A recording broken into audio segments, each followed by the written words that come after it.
यह एक ऐसा समय था कि जब पाकिस्तान एक डोमिनेंट पोजीशन में था। मैं इसलिए बोल रहा हूँ क्योंकि पाकिस्तान 1982 या 83 में पाकिस्तान कहीं से जुगाड़ करके, जुगाड़ तो मैं यूँ ही बोल रहा हूँ, जैसे उनका रिलेशन काफ़ी अच्छा था यूएसए के साथ, तो F-16 लेकर आए थे, जो उस समय काफ़ी एक डेडली एयरक्राफ्ट माना जाता था, 4th जनरेशन का। उसके बाद beyond the visual range capacity थी उसके बाद।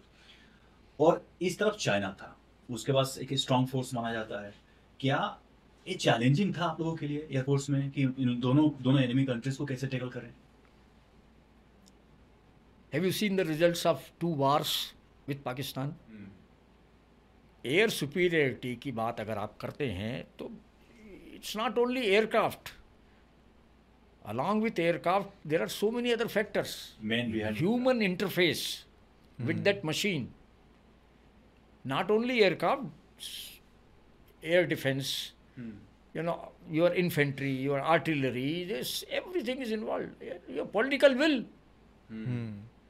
So F-16 मैं मानता हूँ कि बेटर एयरक्राफ्ट है, बट आपने उस समय के लिए था, मैं मानता हूँ, बट आपने रिसेंट इंसिडेंट देखा होगा जब विंग कमांडर वर्धमान साहब ने F-16 उड़ा दिया था. ठीक है, वो उनका भी जहाज शूट डाउन कर दिया गया था, that's a separate issue, but he was in MiG-21.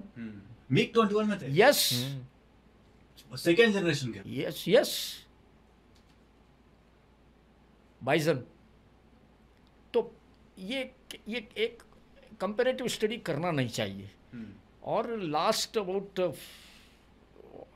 from 2014 onwards, I retired in 2016.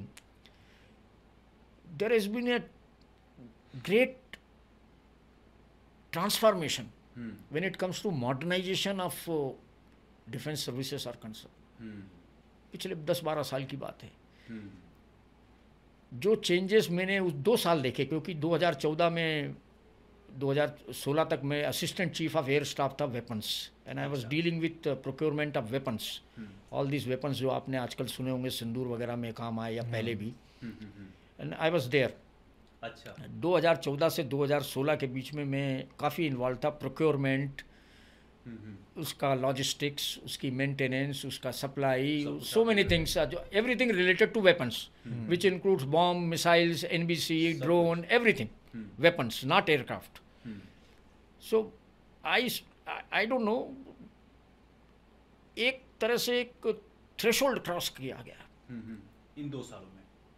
2 साल में शुरू किया गया, probably because of again political will, and then today what I see is a fantastic यार. Can you think of bloody an आकाश ब्रह्मोस, आकाश तीर, कॉजिकोट drones हिला के रख दिया उन्होंने सबको. सो वो जो एक, not only that, we have got anti satellite weapons, A-STAT, project Shakti. Today India is capable of destroying a satellite. So what I am saying कि there is a huge push for make in India, for indigenous production and for modernisation of defence forces. So ये पिछले 10-12 साल में जो changes हुए हैं, उसका result आपने ऑपरेशन सिंदूर में देखा है. सुखोई 30 आया 2002 या 2001 के पहले. हमारे पास MiG-29 था, सुखोई 30 MKI. उसके पहले हम उतना स्ट्रॉन्ग तो नहीं थे ना? नहीं, सब स्ट्रॉन्ग थे. मैंने उसके पहले के बार आपको बता दिए भाई. उसका रिजल्ट आपके सामने है. तो it's not good to compare. हाँ, ये कोई, आपके पास फिएट गाड़ी है, आपके पास एम्बेसडर गाड़ी है, थोड़ा अंतर है, बट ड्राइवर पर भी बहुत कुछ डिपेंड करता है. सरकमस्टांसेस हैं, इन्वायरमेंट है, और so many other factors. Road की कंडीशन कैसी है. सो मैं ये नहीं बोलूँगा कि उसके पहले हमारी कंडीशन ख़राब थी. हमारे पास जगुआर थे, हमारे पास MiG-29 था, MiG-23 थे, MiG-27 थे, MiG-21 थे. तो क्या कमी थी? कोई कमी नहीं थी. ठीक है भाई, आपको ये भी तो देखना है कि आपकी पॉकेट में कितना है. Probably at that point of time, the dispensation or the government was not keen to buy such expensive aircrafts.